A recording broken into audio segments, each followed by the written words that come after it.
O meu nome é Francisco, eu sou fã de histórias de terror ao som de chuva. Sou maranhense, nascido e criado no interior do estado, em um povoado chamado São Francisco dos Cocais. Apesar de hoje morar em Arari, também no Maranhão, eu quero compartilhar uma experiência sinistra que eu tive. Na década de 90, eu trabalhava em um povoado vizinho e todo dia, de segunda a sábado, saía de casa às 5 horas da manhã para pegar uma van que me levava até lá. O trajeto era sempre igual, uma caminhada até a beira da BR, onde ficava o ponto de espera para a condução. Naquele tempo, a violência não era tão comum quanto hoje em dia, e o medo que a gente sentia era mais de cobra e onça do que de gente. Mas por ironia do destino, foi um outro tipo de temor que veio me assombrar. Eu me lembro que naquela manhã era tempo de quaresma. Me lembro que foi bem depois que o carnaval acabou. O ar estava fresco e uma leve garoa caía naquela manhã. O barulho dos galos e pintinhos começava a se aquietar conforme a noite ia dando lugar ao dia. Eu caminhava tranquilo, sentindo a umidade da madrugada ainda impregnada na minha roupa de algodão.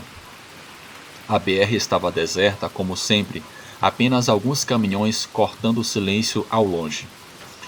Foi então que avistei uma figura. Estava encostado em um poste de energia, bem ali, onde a luz fraca, amarelada, estava enfocada. Ali estava um homem, parado, quieto, como se estivesse esperando por alguém. De longe seu corpo parecia magro, esguio, mas havia algo estranho naquele cara. Mesmo de longe, eu vi que ele me olhava. Ainda assim, continuei andando. No interior, a gente tem um costume de cumprimentar quem encontra na estrada, seja quem for. Quando cheguei perto o suficiente, levantei a mão e falei bom dia para ele, tentando me manter natural.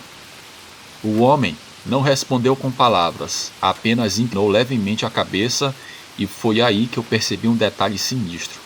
Eu levei um susto tremendo. Aquele homem tinha 2 rostos. Mas havia algo que me incomodava profundamente. O sorriso era largo demais, artificial, como se estivesse esticado no crânio. Os olhos eram escuros e fundos, cheios de algo que eu não conseguia entender. Mas foi quando percebi o segundo rosto, posicionado na parte de trás da cabeça, que o meu coração disparou de vez. Era uma face demoníaca deformada, com olhos brilhantes e uma expressão de puro ódio. A boca parecia se mexer sozinha, murmurando algo que não deu para ouvir muito bem. Eu só percebi conforme fui caminhando que a cabeça dele girava lentamente e eu ia vendo a face traseira que se mexia, piscava enquanto via aquilo. Aquilo não era algo natural. Eu estava diante de algo de outro mundo. A minha primeira reação foi apertar o passo, sem ousar olhar para trás. Meus pelos estavam eriçados e eu podia sentir a presença daquela coisa me observando, me estudando. Comecei a rezar baixinho, chamando por Nossa Senhora e meu São Francisco de Assis, pedindo proteção. O tempo parecia se arrastar. Eu fui rezando o caminho todo. Finalmente avistei a van parada mais adiante.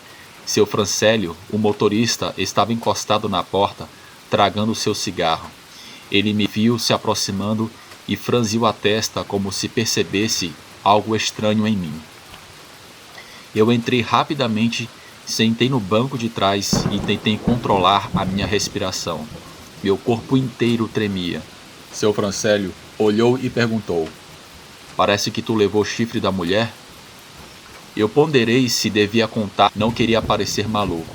Seu Francélio viu tudo em silêncio. É época de quaresma.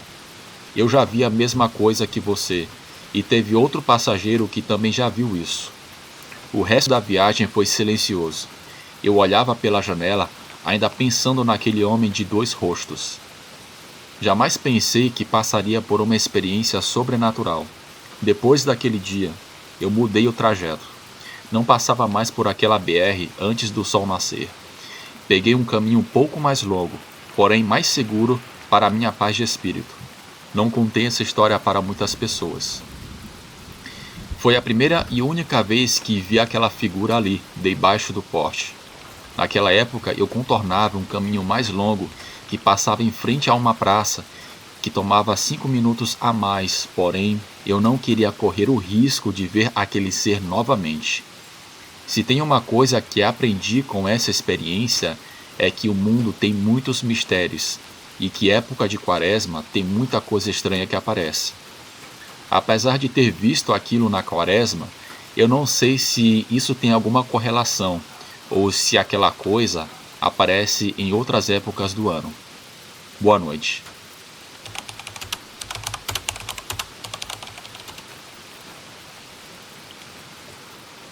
O meu nome é Beto e eu quero compartilhar um breve relato. Eu sou de Juiz de Fora, Minas Gerais, e essa história aconteceu comigo na década de 90, em 1999, numa época em que eu estava desempregado, precisando muito de trabalho. A vida estava difícil. Eu mandava currículo para todo lado, batia de porta em porta, mas nada de aparecer uma oportunidade. Até que um amigo meu, o Sávio, me indicou um bico para cuidar de uma chácara por uns 4 dias. O dono ia viajar com sua família e precisava de alguém de confiança para ficar de olho no lugar. Eu não pensei 2 vezes, peguei o serviço na hora. A chácara ficava numa zona rural, longe de tudo. Para chegar lá, eu tinha que passar por uma estrada de terra que parecia não ter fim. Quando cheguei, o dono, um cara chamado Seu Bartolomeu, me recebeu e mostrou o lugar. Era uma casa simples, mas muito bem cuidada, com um quintal grande e um galpão onde ele guardava as ferramentas. Ele me passou as instruções. É só ficar de olho, Beto. Não precisa fazer mais nada.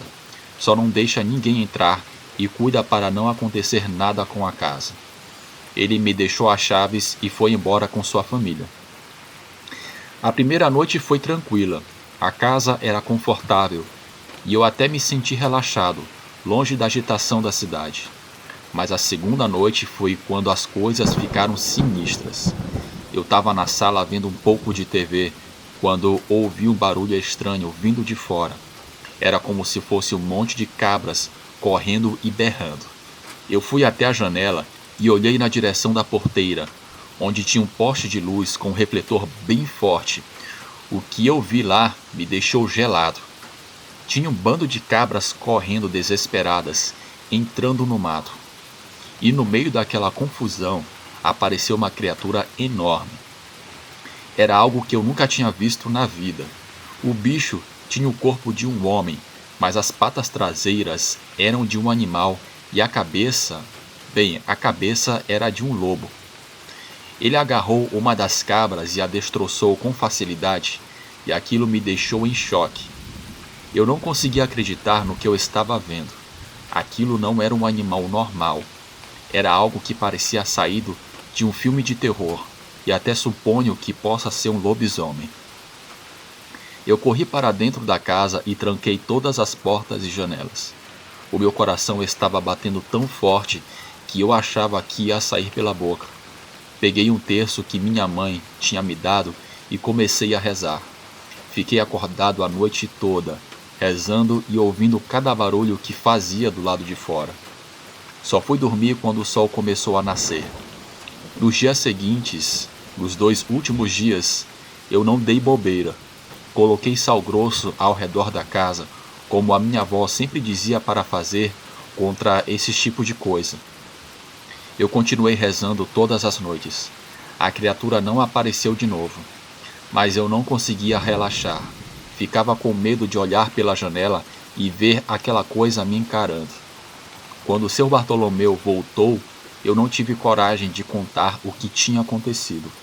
Fiquei com vergonha, com medo dele achar que eu estava inventando histórias.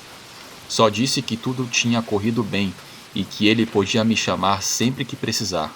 Mas no fundo, eu sabia que nunca mais ia voltar para aquela chácara. Quando eu estava voltando para casa, naquela estrada de terra, eu vi vestígios de sangue que poderiam ser daquela pobre cabra. Aquela criatura era algo que não pertencia a esse mundo. e eu tive a sorte de não ter encontrado ela de perto, mas eu tenho certeza que pode ser um lobisomem. Teve até uma vez que no ano seguinte me chamaram de novo para cuidar da chácara, mas eu recusei e felizmente eu já estava empregado. Bruno, esse é o meu breve relato. Um abraço e sucesso para o canal.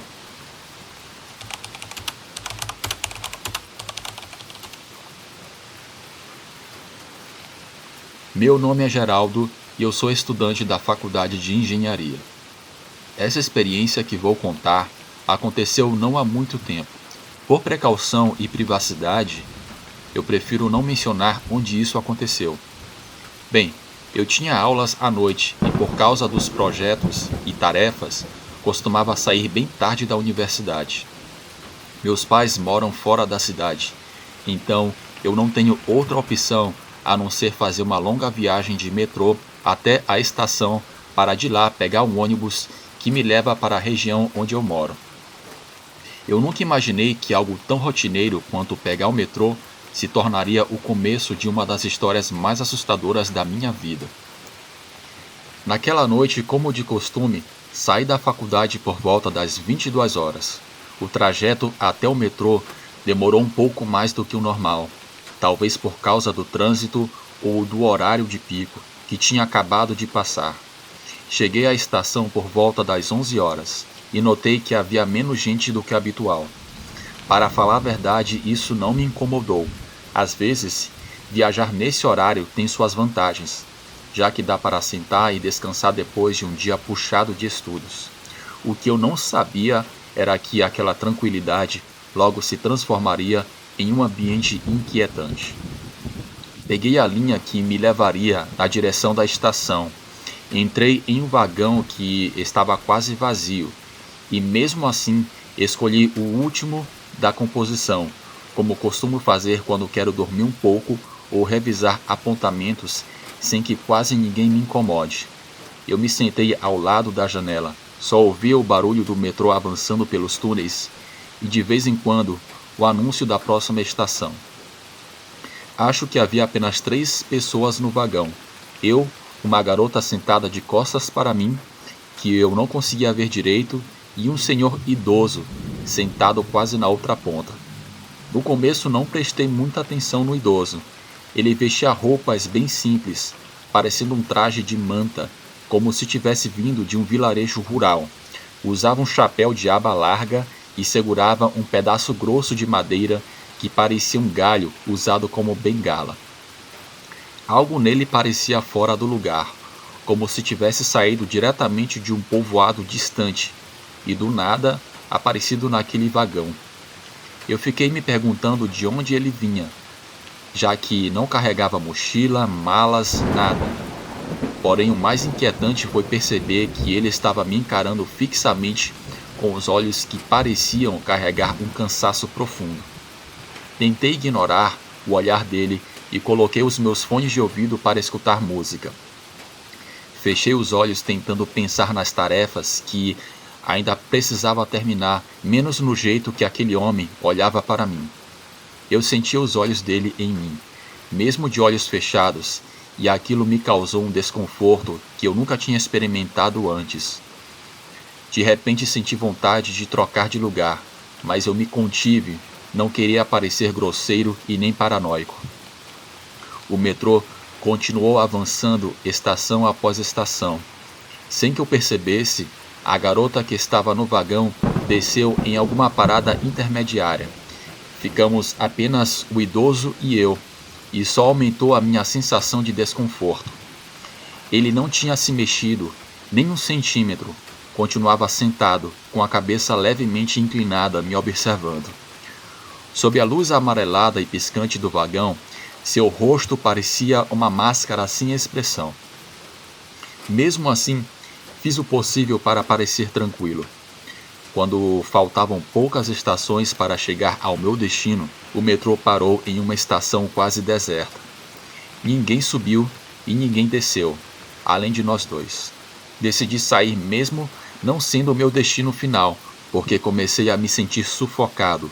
Ao mesmo tempo reparei que o idoso também resolveu descer naquela estação. Fiquei parado perto da porta e assim que ela se abriu, senti um alívio estranho ao respirar. Ouvi as portas se fechando atrás de mim e o barulho do trem se afastando. Olhei para a frente e vi o idoso caminhando bem devagar, apoiado em seu pedaço de madeira. Seu andar era lento e ele tinha costas curvadas. Decidi manter distância só por precaução. Naquela estação, àquela hora da noite, não havia uma alma viva, nem seguranças, nem funcionários de limpeza, nem outros passageiros. Achei aquilo muito estranho porque mesmo em horários assim, sempre há pelo menos alguém atrasado ou vendedores ambulantes. Mas não, estávamos completamente sozinhos. Eu só podia ouvir a minha própria respiração e os passos arrastados do idoso. O lugar estava mal iluminado e algumas luzes piscavam. Continuei andando atrás dele e em certo momento percebi que não fazia sentido me sentir tão inquieto. Pensei em ultrapassá-lo e sair rápido para pegar outro metrô ou talvez um táxi. Qualquer coisa para chegar em casa. Mas quando tentei passar ao lado dele, eu senti um arrepio na espinha como se algo me segurasse. Ele parou de repente, virou-se para me olhar, mas sem levantar completamente a cabeça. No meio daquela escuridão, os seus olhos pareciam olhos de um animal. Um medo absurdo tomou conta de mim quando percebi o que parecia ser um sorriso, ou talvez um olhar de deboche, mesmo com a pouca luz. "O senhor está bem?" eu perguntei, mas ele não respondeu. Apenas voltou a andar, ainda mais devagar. E assim seguiu, até que de repente um barulho metálico ecoou em um canto da estação. Por alguns segundos eu me distraí e quando olhei de volta, ele não estava mais lá. Andei um pouco mais e, para minha surpresa, o seu bastão, aquele pedaço de madeira que ele usava como apoio, estava jogado no chão, como se ele tivesse deixado cair. O meu coração disparou. Apressei o passo para sair da estação o mais rápido possível. Subi as escadas e passei pelos bloqueios com as mãos tremendo. Ao caminhar em direção à saída principal, procurando um local bem iluminado, vi algo que me fez parar. Havia um cachorro. Ele estava parado no meio da calçada me olhando. Era um cachorro preto de porte médio, com uma aparência estranha e olhos muito parecidos com os do idoso.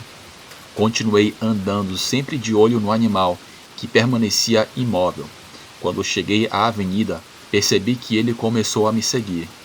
Não parecia agressivo, mas mantinha uma distância que me incomodava, mais do que simplesmente se ele corresse atrás de mim. Sua presença me fazia sentir observado, e me lembrava de alguma forma o olhar fixo daquele idoso no vagão. Eu andei por algumas quadras com o cachorro atrás de mim. Cada vez que eu olhava para trás, ele parava e inclinava levemente a cabeça. Porém, o mais assustador era que o olhar dele não era um olhar de animal, era quase humano. De repente, me pareceu ouvir um som vindo das minhas costas, como se fosse um sussurro. Mas quando parei para escutar, com mais atenção, eu só conseguia ouvir o barulho dos carros distantes. Mesmo assim, a sensação de que alguém estava dizendo o meu nome se tornava cada vez mais forte. Ao virar na minha rua, estava apenas a 2 quadras da minha casa. Acelerei o passo, quase começando a correr. O meu coração estava acelerado. Era um medo irracional, desde que vi aquele idoso no metrô. Quando faltavam apenas alguns metros para chegar, senti como se algo ou alguém tivesse falado no meu ouvido. Eu só me virei imediatamente, mas não vi nada. Só o cachorro imóvel no meio da rua, com a cabeça abaixada. Eu entrei no meu pátio, fechando o portão com um estrondo. Ouvi passos se aproximando. O cachorro tinha parado lá fora, mas estava me espiando pela fresta entre o portão e a parede de concreto. Pensei que, se ele avançasse ou começasse a latir, a minha família ouviria, mas naquela noite eu estava sozinho. E então algo difícil de explicar aconteceu. Em vez de um latido, houve um murmúrio como se ele tentasse dizer alguma coisa. Eu fiquei paralisado por um momento. Então formou-se uma voz grave que dizia: Não ande sozinho à noite. A porta do pátio se moveu violentamente. O cachorro, ou o que quer que fosse, empurrou com força do lado de fora. Eu estava tão assustado que não conseguia me mover. De repente os golpes pararam. Corri até a sala, acendi todas as luzes e me tranquei. Olhei pela janela e não vi nada na rua. O cachorro tinha ido embora, tão rápido quanto o idoso. As horas seguintes eu passei em claro, sem saber o que fazer. Se eu ligasse para minha família, com certeza não iam acreditar. Dormi com todas as luzes acesas. Ainda hoje, sempre que volto tarde e pego o metrô, meu estômago se revira ao lembrar dessa experiência. Não sei o que era aquele idoso e nem o cachorro, nem por que desapareceram tão rápido. Conversei com alguns amigos e alguns sugeriram que poderia ser algo sobrenatural. Não sei se acredito nisso, mas o que sei é que vivi um medo profundo naquela noite.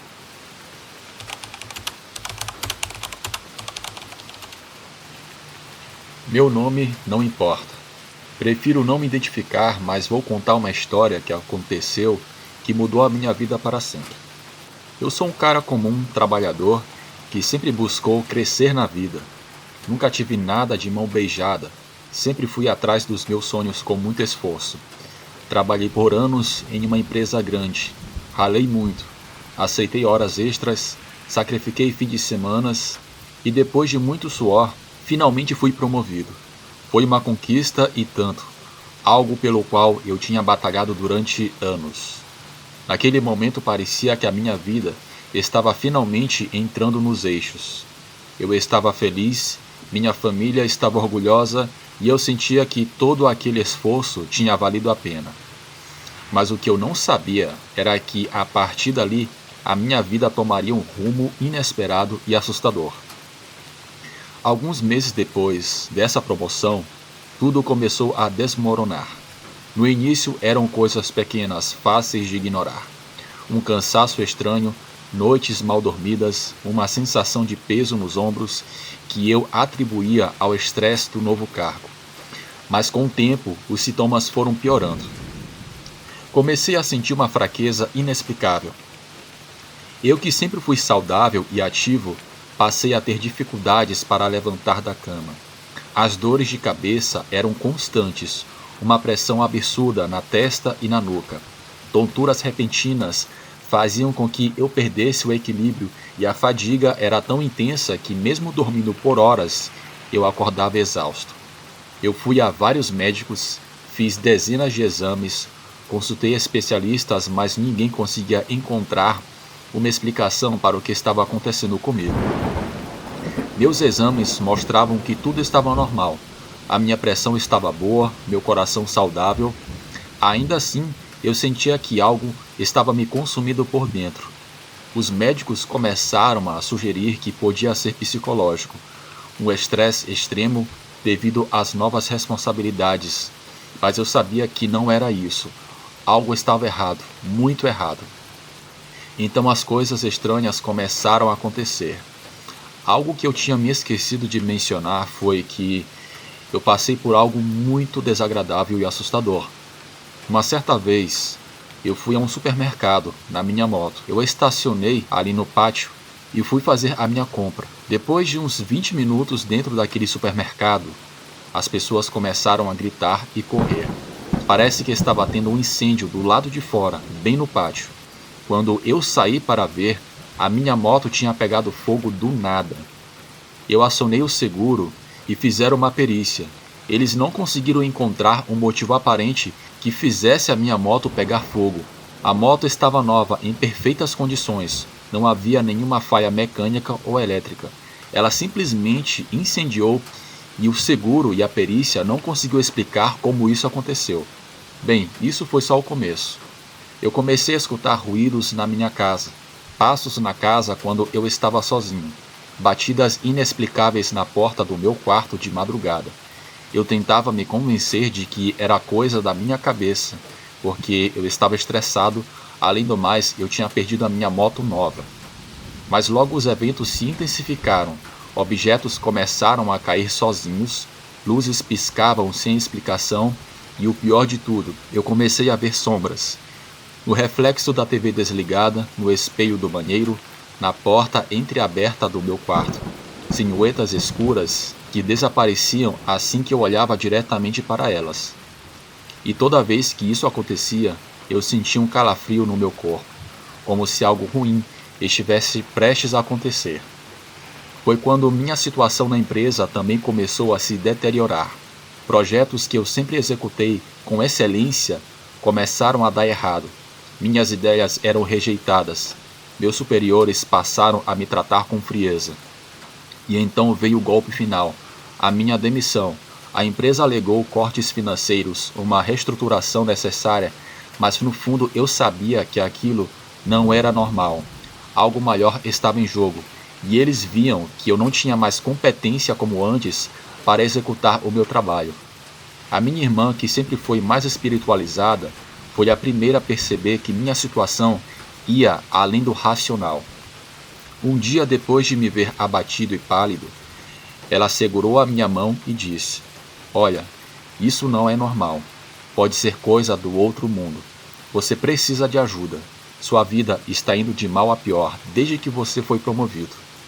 Eu não acreditava nessas coisas, mas estava desesperado. Aceitei sua sugestão e fui até um curandeiro que ela conhecia. Era um senhor idoso que vivia em um bairro afastado da cidade. Ao me receber, ele olhou nos meus olhos por alguns segundos e, sem eu dizer uma palavra, ele afirmou: "Olha, eu tô vendo que alguém fez um feitiço contra você, movido por inveja, porque eu tô vendo umas sombras estranhas atrás de você." O meu corpo inteiro ficou gelado. Eu não queria acreditar, mas no fundo, algo dentro de mim sabia que ele estava certo. O curandeiro explicou que eu estava sob uma maldição, um trabalho de feitiçaria feito para enfraquecer a minha vida e também a destruir. Eu, cético, mas sem opções, aceitei passar pelo ritual de purificação que ele propôs. Ele preparou um chá amarelo, amargo, feito de ervas que eu nunca tinha visto e mandou que eu bebesse. O gosto era horrível, mas eu obedeci. Em seguida, ele começou a rezar, uma reza bem estranha, batendo em um tambor e jogando folhas secas pelo chão. De repente, um mal-estar absurdo tomou conta de mim. Meu estômago revirou e senti uma necessidade incontrolável de vomitar. Eu me ajoelhei e comecei a expelir um líquido negro, espesso, de um cheiro insuportável. Parecia óleo queimado de carro. Eu vomitei muito. E então, algo saiu de dentro daquele líquido. Um sapo. Eu tinha um sapo dentro de mim. O sapo estava vivo. E depois de um tempo, ele pulou no chão e desapareceu entre as folhas. Eu fiquei paralisado, em choque, sentindo meu corpo inteiro tremer. O curandeiro apenas observou e disse com tranquilidade: "Você está livre agora. A maldição foi quebrada, mas a pessoa que fez isso contra você vai pagar um preço muito alto." Ele me orientou a tomar um chá durante um mês para assegurar que a limpeza fosse mais eficaz. Eu saí de lá desnorteado, ainda tentando processar o que tinha acontecido, e eu estava bem fraco. Mas nos dias seguintes, comecei a notar a diferença. As dores desapareceram, a fraqueza sumiu e pela primeira vez em meses eu sentia que minha energia estava de volta. As sombras não apareceram mais. Os objetos pararam de cair. Minha vida estava voltando ao normal. Foi então que, cerca de uma semana depois, recebi uma notícia que me deixou sem chão. Um ex-colega de trabalho havia morrido em um acidente bizarro. Ele foi encontrado sem vida em casa, e as circunstâncias de sua morte eram misteriosas, sem explicação lógica, e também encontraram em sua casa muitos livros de magia e também várias fotos minhas. No fundo, eu sabia que era ele. Era ele quem tinha feito aquele feitiço contra mim, pois eu estava concorrendo contra ele na hora da promoção. Eu fui aprovado e ele não. A inveja que ele sentiu por minha promoção o levou a recorrer a algo sombrio, mas o mal que ele desejou para mim voltou para ele. Hoje a minha vida seguiu em frente. Consegui um novo emprego, a minha saúde está melhor do que nunca e evito olhar para trás. Mas aquela experiência me ensinou uma lição valiosa. O mundo é muito mais misterioso do que podemos imaginar.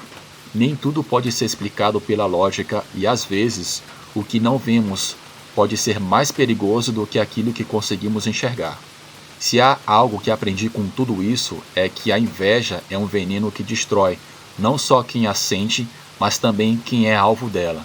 Por isso, hoje vivo a minha vida com gratidão, cautela e principalmente com a certeza de que não devemos confiar em pessoas que se dizem ser nossos amigos.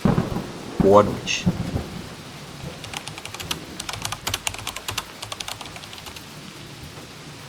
Olá, o meu nome é Isalik e essa história aconteceu comigo lá em 2001, quando eu tinha apenas 12 anos.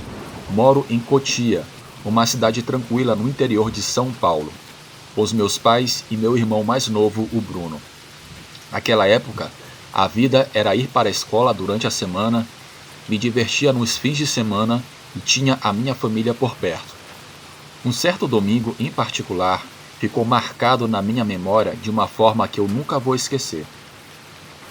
Era um dia de feijoada lá em casa. Meus tios e primos tinham vindo passar o dia conosco e a casa estava cheia de risadas, cheiros gostosos de comida e aquela bagunça gostosa de família.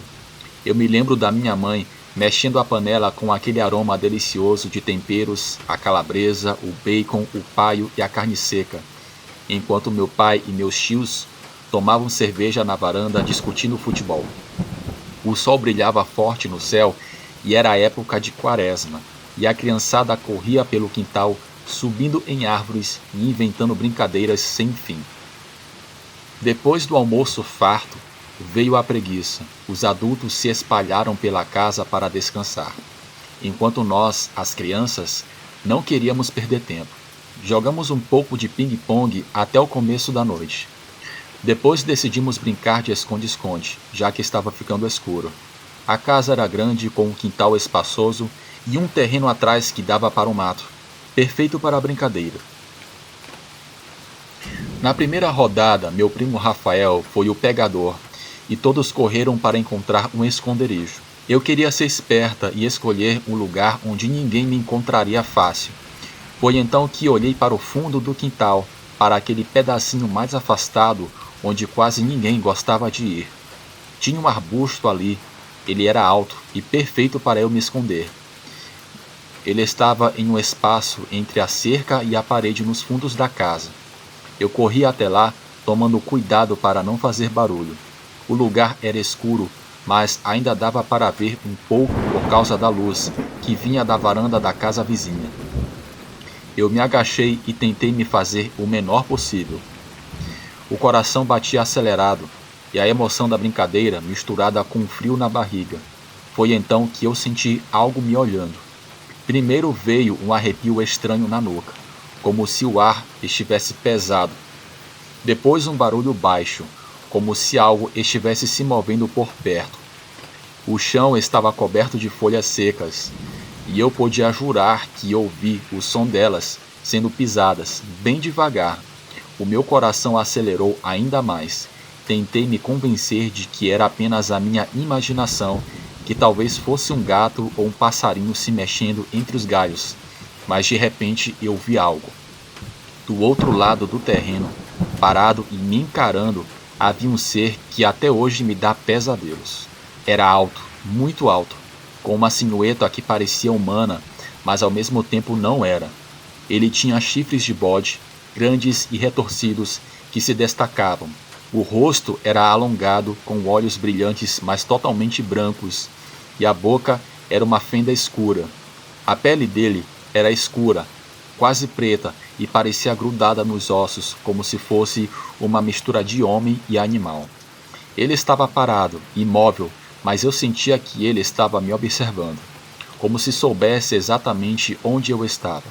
Eu fiquei paralisada, o ar parecia ter sumido dos meus pulmões.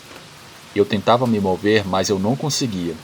Senti um medo que nunca havia sentido antes, um pavor profundo.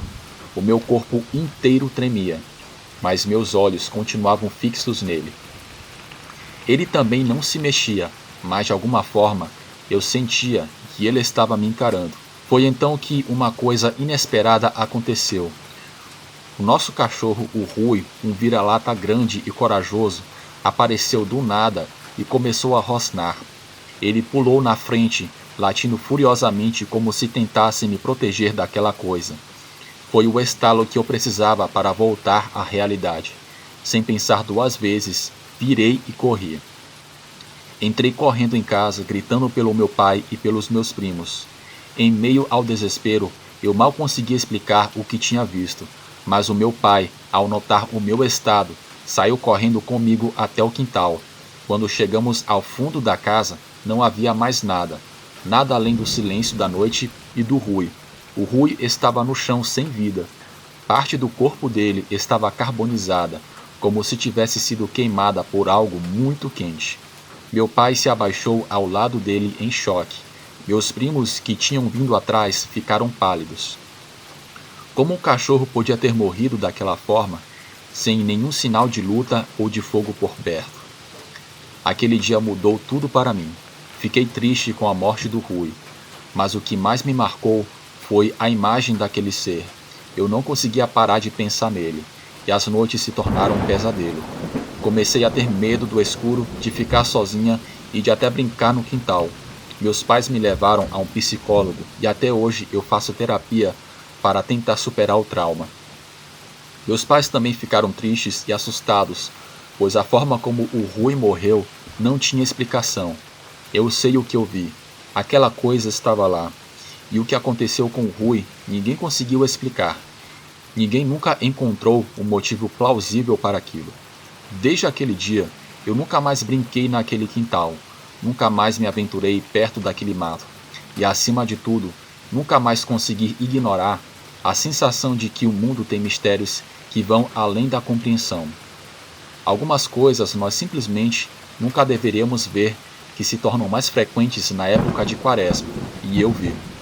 Eu compreendo que possa parecer inacreditável para quem ouve a minha história, mas eu afirmo que a Quaresma não se deve subestimar. Por alguma razão, criaturas e coisas ruins se intensificam na Terra. Pelo menos é o que eu penso hoje em dia, depois desse episódio que eu tive.